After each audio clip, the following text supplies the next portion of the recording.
Janji tak menggusur, ternyata Anies tidak tepati, malah bicara soal keadilan. Ditulis oleh Ertuni di siwar.com. Sebelum kita lanjut, jangan lupa subscribe dan nyalakan loncengnya agar Anda menjadi yang pertama mendapatkan informasi dari jurnal terupdate. Kita memulai tulisan ini dengan permukiman kumuh di sekitaran Jakarta International Stadium atau JIS. Ya, JIS yang sementara dibanggakan oleh pemuja Anies Baswedan dengan segala bentuk huru-haranya di medsos. Para warga di sekitar Jakarta International Stadium itu berharap Pemprov DKI Jakarta mendirikan tempat tinggal pengganti dan memberikan uang kompensasi atas penggusuran rumah yang sudah belasan tahun dihuni sebelum JIS dibangun. Di sisi lain, untuk kebutuhan sehari-hari, mayoritas warga bekerja serabutan. Ada juga yang mengais besi tua bekas pengerjaan JIS. Parahnya lagi, untuk kebutuhan air, warga mengambil air dari sumur bekas warga Kampung Bayam di lokasi proyek. Relokasi warga adalah solusi utama di samping harus taat akan asas hukum. Selain itu, relokasi warga akibat pembangunan sebuah kawasan khusus bukan pertama kali dilakukan. Sebelumnya, pembangunan Stadion Utama Gelora Bung Karno bahkan merelokasi ribuan warga Senayan. Mayoritas warga saat itu berpindah ke Tebet, Jakarta Selatan, sebagian pindah ke Jalan Es Parman, Jakarta Barat. Di balik kumuhnya sekitaran JIS, Anies Baswedan dengan pola berbicara soal keadilan. Entah keadilan mana yang ia maksud. Di beberapa tempat, Anies Baswedan yang juga mantan gubernur DKI Jakarta itu juga menyebut sudah memiliki strategi jika dirinya terpilih menjadi presiden di ajang kontestasi Pilpres 2024, yaitu dengan mencontohkan rasa adil yang dibuatnya selama memimpin DKI Jakarta. Ia menyinggung rasa keadilan itu bisa dibawa ke sektor jalan sehingga dinikmati oleh banyak pihak. Mungkin maksud dia dengan trotoar jalan di Jakarta ya. Lah, bagaimana dengan warga DKI Jakarta yang berada di sekitar Jakarta International Stadium? Mulanya mereka dijanjikan bakal direlokasi ke Kampung Susun Bayam oleh pemerintah Pemprov. Oleh pemerintah provinsi atau Pemprov DKI di era kepemimpinan Anies. Nasib mereka yang sudah direlokasi rusun yang letaknya tidak jauh dari JIS ternyata sama mirisnya. Informasi yang dihimpun dari beberapa media bahwa hingga saat ini masih banyak warga yang belum mendapat kunci unit rusun yang dijanjikan. Sampai harus PJS Heru harus turun tangan. Celakanya, Anies Baswedan pada saat kampanye Pilkada DKI Jakarta 2017 berjanji tidak melakukan penggusuran. Sejak Anies menjabat sebagai gubernur, hasilnya diketahui sama. Selama menjadi orang nomor 1 di Jakarta, ada beberapa wilayah yang digusur. Contohnya pada 2019 terjadi penggusuran di kawasan Sunter Agung, kemudian 2021 terjadi lagi di kawasan Menteng Dalam dan Pancoran Buntu 2. Hal ini menandakan bahwa Anies Baswedan tidak menepati janjinya. Lantas, kalian mau percaya begitu saja pulaan Anies Baswedan yang terdengar manis tapi kosong itu? Bagaimana menurut Anda?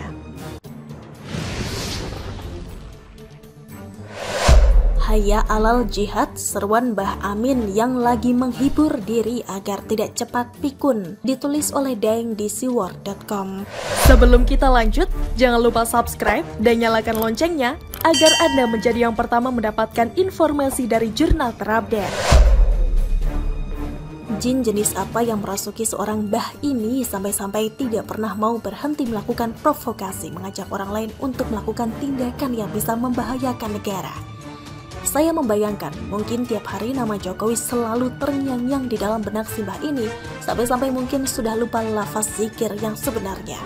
Dalam bawah sadarnya nama Jokowi mengendap dan itu sangat mengganggunya. Ia terus berupaya melawannya dengan membuat pertanyaan-pertanyaan yang terkesan sudah putus asa di pentas panggung politik. Mbah seperti sudah kehabisan jurus, maka cara yang dilakukannya adalah menyerang membabi buta atau serampangan. Maka tak heran jika setiap kali muncul di media, meski itu hanya muncul di kanal sendiri, yang menjadi perhatian Mbah Amin Rais ini adalah menuduh Jokowi telah berbuat zalim. Dan karena itulah ia berusaha terus mengajak orang lain dan mengatasnamakan rakyat dan bangsa agar melawan Jokowi. Amin Rais mengajak orang untuk kompak melawan Jokowi, sementara ia sendiri susah kompak dengan partai lamanya yaitu PAN.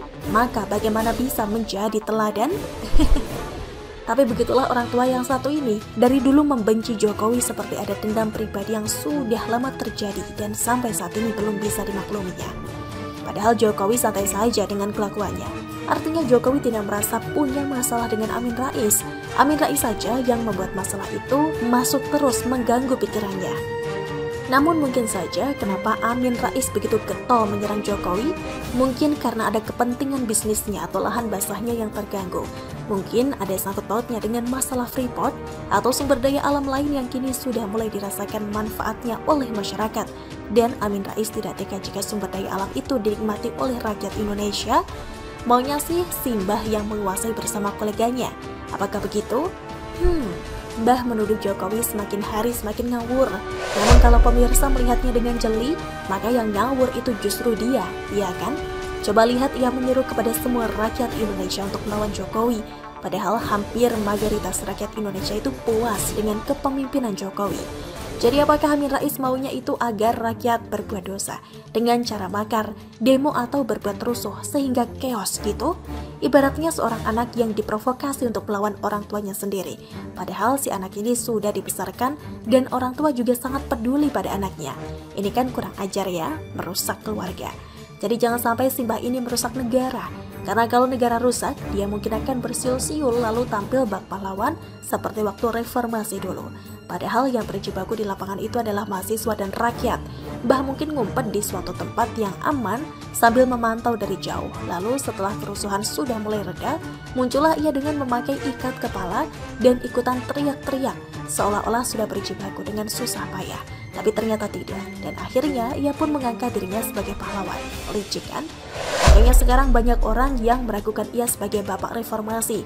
Nah, jangan-jangan apa yang terjadi pada dirinya saat ini adalah sebab dari masa lalunya di era reformasi itu. Artinya, kelicikan yang sudah dilakukannya sebelum ini, kini baru merasakan akibatnya. Kan ada pepatah yang mengatakan, sepandai-pandainya tupai meloncat, akhirnya jatuh juga. Bukan begitu? Dan mungkin benar kata Gus Dur bahwa orang ini akan menjadi gelandangan politik. Dulu Simbah ini kan di PAN, lalu di Depak dan membuat Partai Umat. Dan kini Partai Umat yang digadang-gadang bisa merebut suara umat Islam seluruh Indonesia, ternyata tidak banyak orang yang meliriknya. Dan bisa jadi di pemilu 2024 ini partainya pun tidak akan mendapat kursi. Jangankan kursi, bangku politik saja mungkin ia tidak bisa raih. Tapi apa yang telah dilakukan Simbah hanya makin membuat dirinya semakin mempermalukan diri. Semakin ia benci Jokowi dan semakin ia serangan itu kembali lagi kepada dirinya. Mayoritas masyarakat Indonesia sudah sering menertawakan Amin Rais. Tidak banyak orang yang percaya lagi dengan omongannya. Mayoritas rakyat Indonesia mungkin melihat Amin Rais ini seperti orang tua yang suka mengalami lupa ingatan, yang kadang tiba-tiba marah dan kadang juga tertawa sendiri. Atau mungkin dengan cara merawat nama Jokowi di alam bawah sadarnya, maka ini akan membuat Mbah Amin Rais akan tetap bekerja emosi dan pikirannya, dan semua itu dilakukannya agar tidak cepat pikun. Jadi mestinya Simbah ini berterima kasih dengan Jokowi, karena kalau tidak ada Jokowi, maka Simbah ini sudah tidak mau mikir lagi dan jadi cepat pikun. Pengetahuan Mbah soal agama pasti sudah tinggi banget dan luas. Hanya saja pengetahuan itu rupanya tidak membuatnya bijak menyikapi Jokowi, justru malah hanya jadi bahan tertawaan oleh mayoritas masyarakat Indonesia. Dan tidak heran jika Mbah menggunakan kata-kata yang agak religius, karena memang kosakata yang ada di dalam pikirannya adalah soal-soal yang religius. Yah, mau mirip-mirip dengan PKS, namun sayangnya partai PKS sudah lebih dulu mengambil umat yang ngadrun daripada Amin Rais, yang di usia senjanya baru membuat partai umat. Partai yang tidak mewakili umat, hanya klaim sepihak saja dan hanya sebatas merek saja. Jika diibaratkan seolah perusahaan air minum isi ulang atau galon yang bahan baku airnya adalah air sumur bor, perusahaan ini dikasih nama dengan merek air minum Zam-Zam agar tampak islami. Padahal bahan baku air minumnya bukan dari sumur Zam-Zam yang ada di Mekah sana, tapi dari sumur bor atau dari sungai Ciliwung.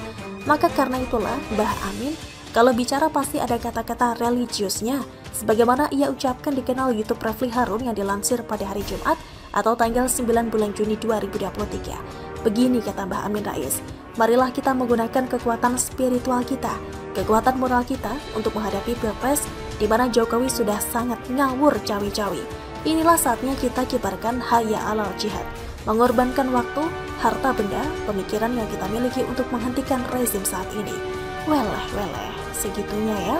Ya sudahlah, biarin sajalah. Karena orang tua itu perlu hiburan dan mungkin inilah hiburannya agar tetap bisa sehat dan tidak cepat pikun. Begitulah kura-kura. Bagaimana menurut Anda?